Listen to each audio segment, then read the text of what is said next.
అందశ్రీకి నా తరఫున తెలంగాణ జనసమితి తరఫున నివాళులు. వ్యక్తిగతమైన మిత్రుడు ఆయన, వ్యక్తిగతంగా మిత్రుడు నాకు. అదేవిధంగా ఉద్యమాల్లో మేము సహచరులు.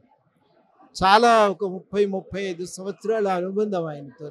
ఈ 35 సంవత్సరాల క్రమంలో దాదాపు ఆయన యూనివర్సిటీలో పనిచేస్తున్నప్పుడు పరిచయం అయింది.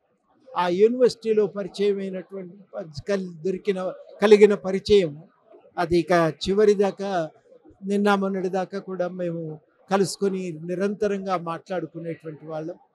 ఆయన తెలంగాణ ప్రధానంగా రాష్ట్రాన్ని ఆకాంక్షించిండు.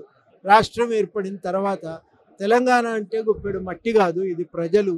ఆ ప్రజల కష్ట సుఖాలను తీర్చటం ప్రభుత్వాల కర్తవ్యం అవుతుంది. తీర్చకపోతే మాత్రం మనం ప్రజల తరఫున ఉండి మాట్లాడాలి అని చెప్పేవాడు.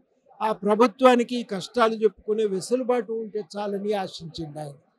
ఇవి రెండు ఆయన తన పాటకు జాతీయ హోదా ప్రజలు ఇచ్చిండు, ప్రభుత్వం గుర్తించాలి అని కోరుకున్నాడు. ఈ రెండు దొరకనప్పుడు బాధపడ్డాడు. అవి దొరికిన రోజు ఆయన వ్యక్తిగతంగా తనకేదో లాభమైందని అనుకోలేదు. ఒక మంచి పరిణామం జరిగింది, ప్రజలు కోరుకున్నది ప్రభుత్వం ఆమోదించింది అని చెప్పి ఆయన సంతోషపడ్డాడు, ఆనందించిండు. నిరంతరం ప్రభుత్వాలతో ఉండే సంబంధాలను కూడా ఆ కష్ట సుఖాలను ప్రభుత్వానికి చెప్పుకోవటానికే వాటిని ఉపయోగించిండు తప్ప తనకంతకు మించిన వ్యక్తిగతమైన ప్రయోజనాలు లేవు. అంటే నిజంగా ఒక గొప్ప విషయం ఏంటంటే ఆయన ఒక అనాథ, ఒక పశువుల కాపరి, ఒక నిర్మాణ కార్మికుడు. ఆ స్థాయి చదువుకోలే, అవకాశం దొరకలే ఆయనకి. ఆ నిరక్షరాస్యుడైనటువంటి ఆ వ్యక్తి ఇవాళ జాతీయ గీతాన్ని అందించగలిగిందంటే ఆయన శక్తి ఎంతటిదో మనం ఊహించవచ్చు.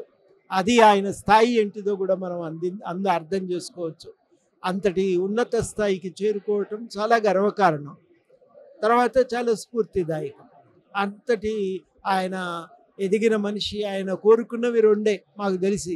మొదటిది ఏంటంటే పాటకు జాతీయ హోదా కావాలని, అది ప్రజలు ఇచ్చిండ్రు, ప్రభుత్వం గుర్తించాలన్నాడు. అది దొరికిన రోజు చాలా ఆనందపడ్డాడు. రెండోది ఏంటంటే ప్రజల కోసం కొట్లాడినాం కాబట్టి ప్రజల మంచి చెడు ప్రభుత్వానికి చెప్పే వెసులుబాటు ఉండాలనుకున్నాడు. తెలంగాణ అంటే గుప్పెడు మట్టి కాదు, అది ప్రజలు. ఆ ప్రజల అవసరాలు తీరినప్పుడే కదా తెలంగాణ పోరాటానికి అర్థము, తెలంగాణ ఏర్పాటుకు అర్థము. అది జరగాలి అని చెప్పి ఆశించిండు. దానికోసమే నిరంతరం పరితపించిండు. అవి అవకాశం దొరికినప్పుడు ఆ ప్రజల గురించి మాట్లాడిండు. ఆయనకు అంతకు మించిన ఆశా ప్రయోజనం ఏమీ లేకుండే చాలా నిరాడంబరంగా జీవించిండు. ఏ స్థాయి నుంచి వచ్చిండో అదే స్థాయిలో అదే విధంగా జీవించిండు. ఆయన కోరుకున్నది ఒకటే, ఏంటంటే కొంచెం ఏదన్నా మంచి ఇల్లు కట్టుకొని ఉండాలి అనేది తప్ప ఆయనకి ఇంకో వ్యక్తిగతమైన కోరిక కూడా లేదు. ఒక మంచి పాట రాసిండు, నది మీద కళాఖండం. ఆ నది మీద రాసినటువంటి ఆ కళాఖండము దాన్ని పూర్తి ముగించి విడుదల చేయలేదు ఎందుకో కానీ. అది కూడా మనకు విడుదలైతే తొందరలోనే అవుతుంది.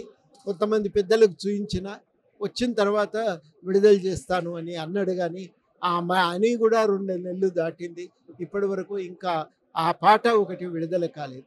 అది కూడా విడుదలైతే బాగుండునని చెప్పి నేను కోరుకుంటున్నా.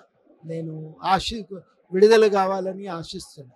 ప్రజా సాహిత్యానికి ఒక ఆదరణ ఉండాలన్నది ఆయనకు ఒక లక్ష్యంగా ఉండే. ఆ ప్రజా సాహిత్యాన్ని ఆదరించి ప్రభుత్వము దాన్ని రక్షించాలి, దాన్ని ప్రోత్సహించాలి, దానికి అవసరమైతే ఒక వేదికను ఏర్పాటు చేయాలని అనుకున్నాడు. అట్లాంటి ఒక వేదిక ఏర్పాటు చేసి ప్రజా సాహిత్యాన్ని, ప్రజా కళలను కనుక రక్షించగలిగితే అది మరి అందశ్రీకి మనం అర్పించిన నిజమైన నివాళి అవుతుంది.